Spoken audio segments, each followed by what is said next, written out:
What's up mga Lods? Welcome back to my channel. So ayan for today's video ay ipapakita ko nga sa inyo ang inupahan kong fish pan sa probinsya. So syempre kailangan natin magpadala ng pera sa Pilipinas. Kaya naman nag-withdraw nga pala mga coins ng aking savings para pambayad sa upa ng fish pan at syempre pampagawa na rin ng mga sira or butas ng pilapil.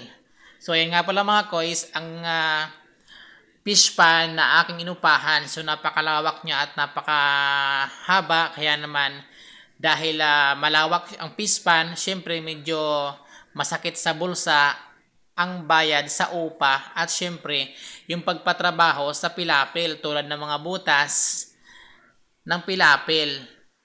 Kaya naman kung gusto mong makita ang aking fish pan, ayan, panoorin no ang aking video hanggang sa matapos at siguradong mapapawaw ka talaga sa lawak ng fish pan na aking inupahan. At syempre, kung bago ka pa lang sa aking channel ay please follow and share at syempre, paki-subscribe na rin po ng aking YouTube channel na Bisayang Dax TV. So shoutout nga pala sa papa ko at shoutout sa kapitbahay ko na si Aba na siya ang nag-video sa aking fish pan. Actually mga Lods, dalawa ang fish pan na inupahan ko. So malaki at maliit. So bali ito yung malaki.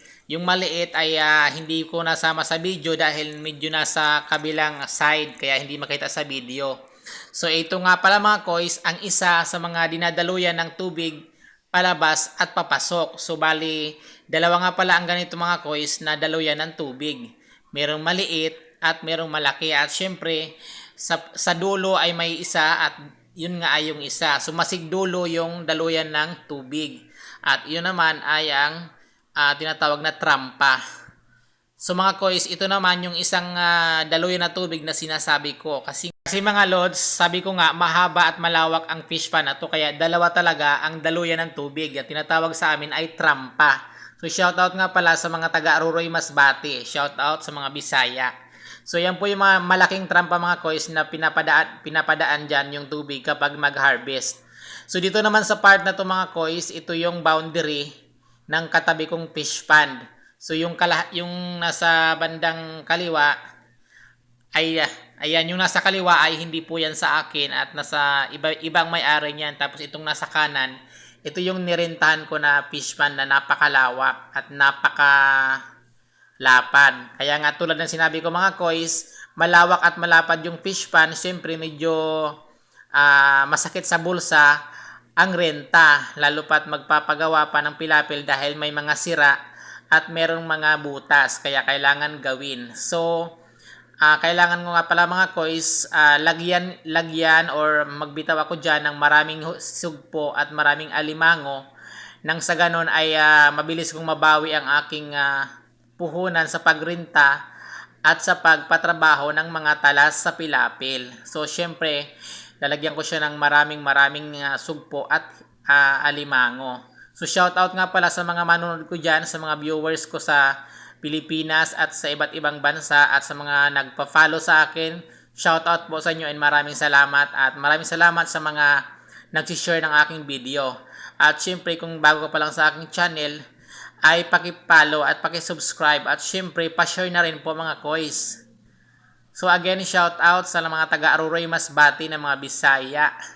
Syempre, shout out din sa papa ko, andyan po siya nakadilaw at syempre shout out kay Aba na siya ang nag-video sa aking fish pan. Sana all may fish pan.